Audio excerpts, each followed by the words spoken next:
Hello friends, welcome back to my channel. दोस्तों, target study channel पर आपका एक बार फिर से स्वागत है, जहां पर आप डेली एमसीक्यूज़ लगाते हैं, एनसीईआरटी बुक्स का डिस्कशन करते हैं और अपने जितने भी गवर्नमेंट एग्ज़ाम हैं, स्पेशली बीपीएससी, ठीक है, स्पेशली आपका बीपीएससी या फिर जो भी वनडे एग्ज़ाम्स होते हैं उनके लिए आप तैयारी करते हैं, तो ये चैनल आपके लिए बेस्ट है। यहाँ पर आपको 150 बुक्स का एमसीक्यू और प्लस 50 बुक्स का डिस्कशन देखने को मिलेगा।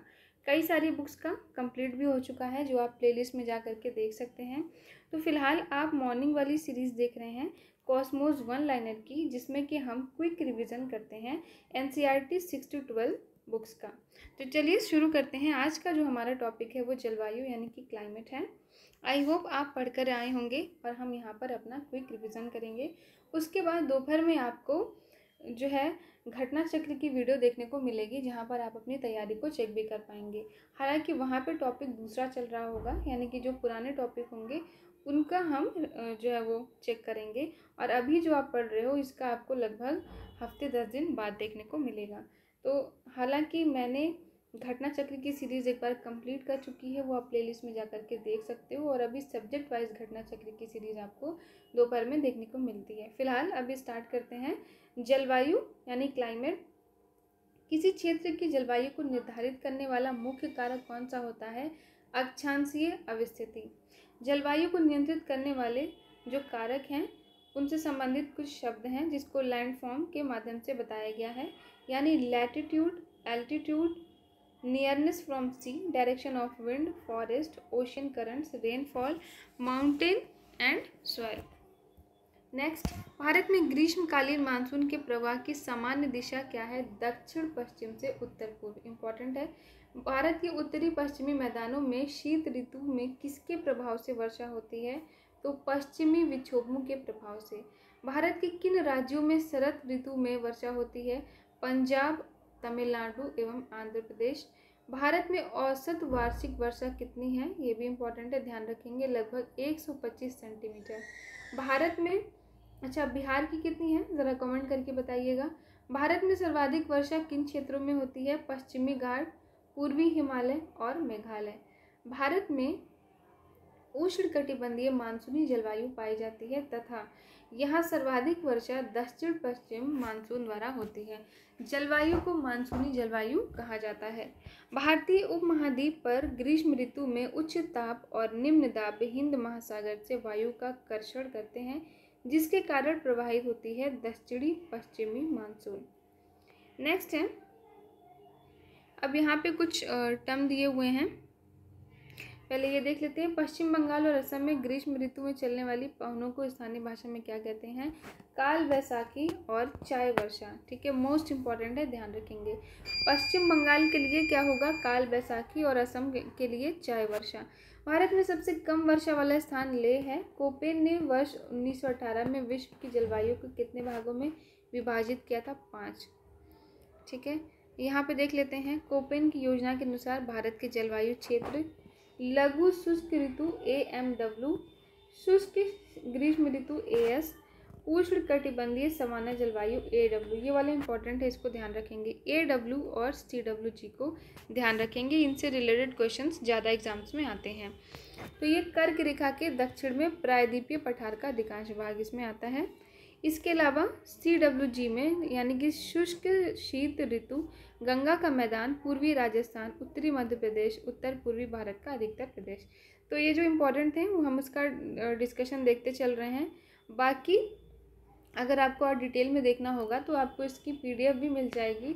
डिस्क्रिप्शन में जाकर मेरा टेलीग्राम चैनल फॉलो कर लीजिएगा, वहाँ से आपको इसकी PDF प्लस आपको daily the Hindu, Indian express newspaper, monthly magazine जैसे प्रतियोगिता दर्पण, ये सारी चीज़ें भी वहाँ पे प्रोवाइड करा दी जाएंगी। नेक्स्ट है, लू उत्तरी मैदान में पंजाब से बिहार तक चलने वाली शुष्क और पीड़ादायक पवनें हैं। आई होप आप सबको पता है लू के बारे में। भारत में दक्षिण पश्चिमी मानसून का समय सामान्यतः कब से कब तक होता है? तो जून से सितंबर तक। भारत में मानसून का आगमन सबसे पहले किस राज्य में होता है?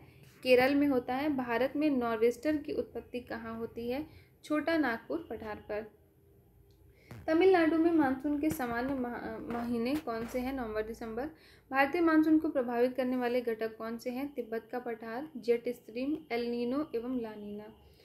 उत्तरी पूर्वी मानसून से सबसे अधिक वर्षा प्राप्त करने वाला राज्य कौन सा है? उत्तरी पूर्वी मानसून से तमिलनाडु यानी कोरोमंडल तट। भारत के किन क्षेत्रों में औसत वार्षिक वर्षा 200 मिलीमीटर होती है?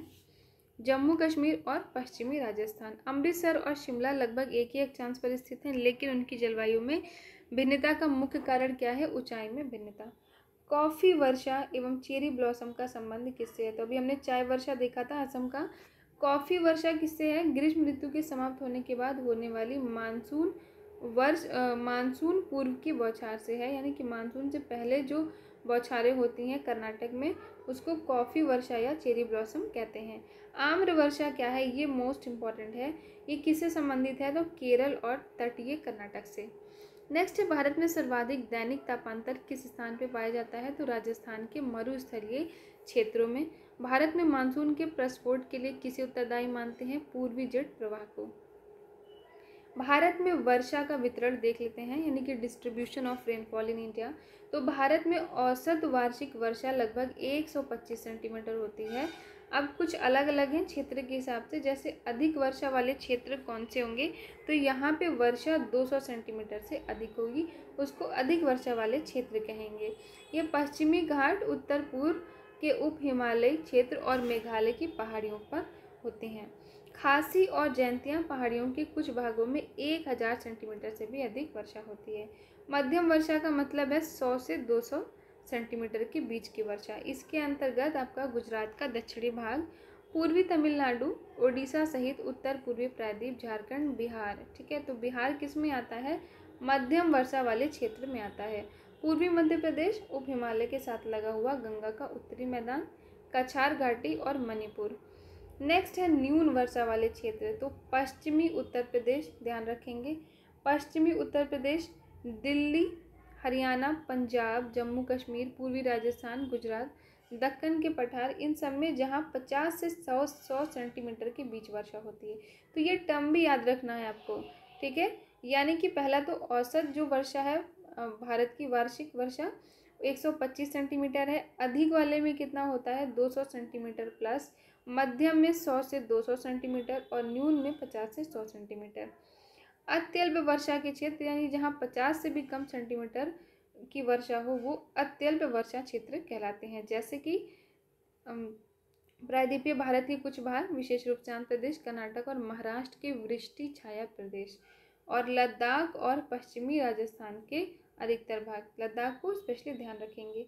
जेट स्ट्रीम क्षोभ मंडल के मध्य अक्षांशों में धरातल से 12 किलोमीटर ऊपर पश्चिम से पूर्व दिशा में चलने वाली एक प्रवाह का नाम है। नेक्स्ट है मृदा यानी कि सॉइल। तो देखिए भारत की जो मृदाएं हैं इनका कुछ वर्गीकरण दिया हुआ है, उनकी उत्पत्ति, रंग, संयोजन और अवस्थिति के आधार पे, जैसे जलोढ़ मृदा, काली मृदा, लाल और पीली मृदा, लैटराइट, शुष्क, लवणीय, पीट और वन। अब एक एक करके डिटेल में देखते हैं। तो मृदा यानी सॉइल शब्द की उत्पत्ति, तो सबसे पहले हम क्या देखेंगे, लैटिन भाषा के सोलम शब्द से हुई है जिसका अर्थ होता है फर्श। ये इंपॉर्टेंट है, ध्यान रखिएगा। भारत के सर्वाधिक क्षेत्र में कौन सी मृदा, तो ये भी मोस्ट इंपॉर्टेंट है, जलोढ़, एलुवियल या कछारी। ठीक है, ये तीनों ही नाम ध्यान रखेंगे। जलोढ़ कह सकते हो जल ओढ़ी हुई, एलुवियल या कछारी यानी कि जब तेज बहाव में है तो कछार के चीज़ें ले आती है, तो इसलिए ये कछारी मृदा है। रेगुर मृदा को किस नाम से जानते हैं, काली मिट्टी के नाम से जानते हैं। रेगुर मृदा का सर्वाधिक विस्तार किस राज्य में है, महाराष्ट्र में है।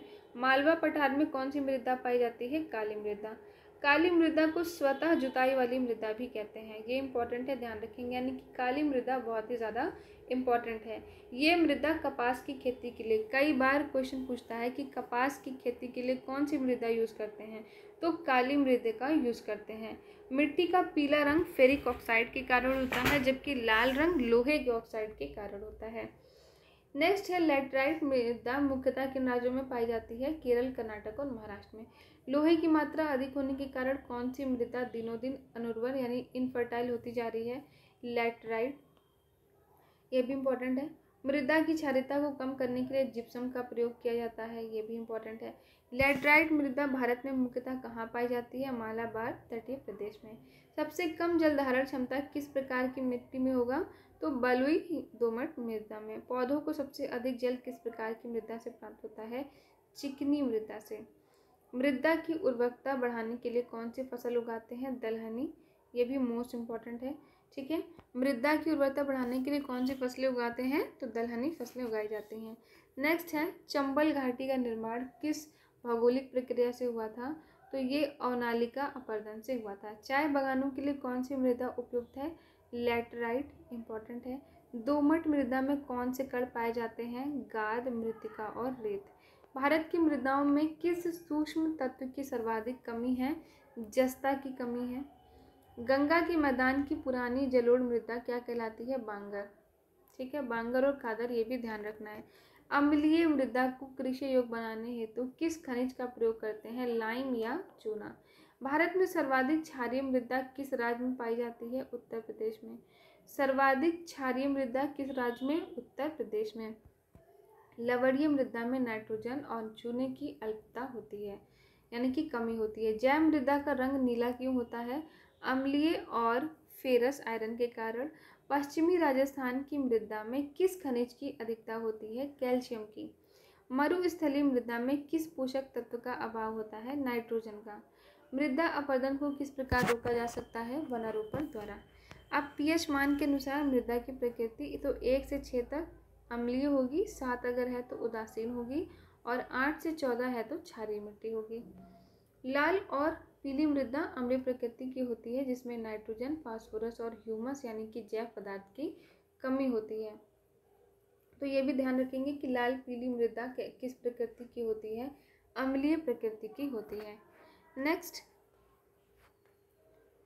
अब ये कुछ विभिन्न प्रकार के वन समूह का वनावरण दिया हुआ है, ये आप देख सकते हैं। भारत के सर्वाधिक वृहद क्षेत्र में किस प्रकार के वन पाए जाते हैं? उष्णकटिबंधीय शुष्क पर्णपाती वन, इंपॉर्टेंट है। उष्णकटिबंधीय सदाबहार वन क्षेत्रों में औसत वर्षा कितनी होती है? 200 सेंटीमीटर से अधिक। भारतीय वनस्पति सर्वेक्षण बीएसआई के संस्थापक सर जॉर्ज किंग थे, और इसकी स्थापना 13 फरवरी 1890 को हुई थी। भारत में सिनकोना के वृक्ष कहाँ पाए जाते हैं? ये भी मोस्ट इम्पॉर्टेंट है। दार्जिलिंग में। सिनकोना के वृक्ष दार्जिलिंग में।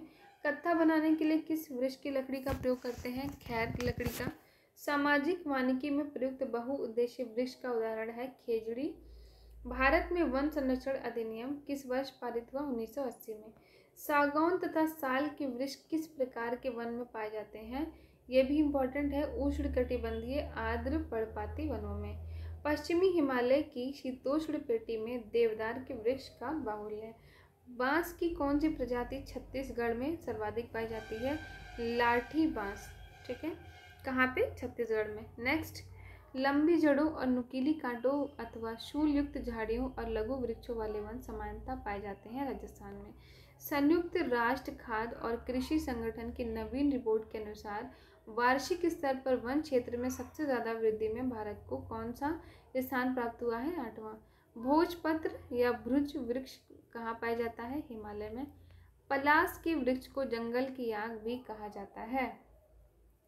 नेक्स्ट है, भारत के किस राज्य में सागौन के, ये भी मोस्ट इम्पॉर्टेंट है, तो मध्य प्रदेश में सागौन के वन पाए जाते हैं। समुद्र तल से सर्वाधिक ऊंचाई पर पाया जाने वाला वृक्ष कौन सा है? तो समुद्र तल से सर्वाधिक ऊंचाई पर पाया जाने वाला वृक्ष देवदार का वृक्ष है। चिपको आंदोलन के प्रणेता सुंदरलाल बहुगुणा। भारतीय वन सर्वेक्षण की स्थापना 1 जून 1981 में हुई थी। भारत में मैंग्रोव वनस्पति कितने क्षेत्रफल में है? तो ये इतना नहीं ध्यान देना। नेक्स्ट है, भारत के 8 वनस्पति क्षेत्र।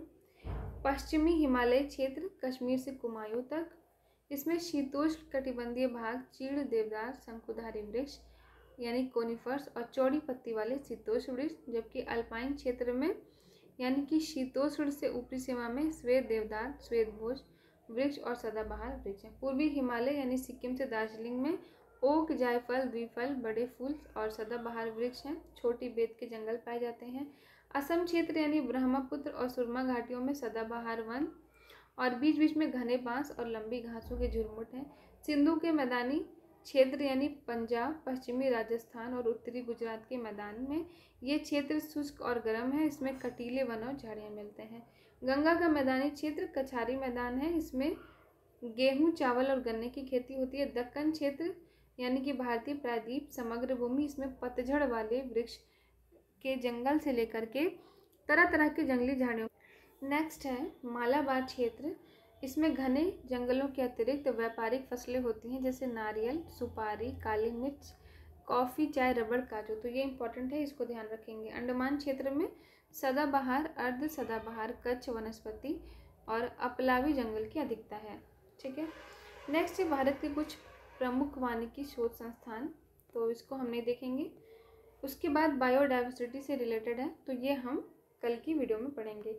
आज के लिए इतना ही, और जितना पढ़ा है उसका रिवीजन करते रहिए और घटना चक्र की सीरीज ज़रूर देखिएगा। और इतना ही आज के लिए। बाकी जो आपसे क्वेश्चंस पूछती हूँ उसके आंसर ज़रूर दिया करिए, तैयारी अच्छे से करिए।